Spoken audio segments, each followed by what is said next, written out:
कलियुगामध्ये मात्र कधी काय घडेल याचा काही अंदाज नाही।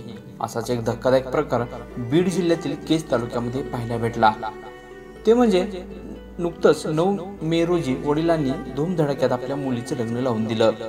10 मे रोजी नवरीने देवदर्शन देखील केलं आणि त्यानंतर सासरहून तिची माहेरी पाठवणी करण्यात आली। सगळं काही आनंदात होतं, मात्र नवरीच्या मनामध्ये काहीतरी वेगळं चालू होतं। माहेरी आल्यानंतर रात्री शौचालयासाठी बाहेर जाण्याच्या बहाण्याने भावजईचा फोन घेतला आणि शेजारच्या गावात राहणाऱ्या प्रियकराला फोन केला। त्यानंतर घरी येऊन झोपली। लग्नाच्या गडबडीमुळे थकलेले सगळे नातेवाईक गाढ झोपेत असताना हीच संधी साधली आणि नवरीने धूम ठोकल्याची धक्कादायक माहिती समोर आली। मात्र मध्यरात्रीच आईला जाग आल्यानंतर ती खोलीत गेली असता लाईट बंद होती। आईने लाईट लावली असता मुलगी दिसली नाही आणि नंतर एकच गोंधळ उडाला। त्यानंतर नातेवाईकांनी मुलीचा शोध घेतला असता ती कुठेच दिसून आली नाही।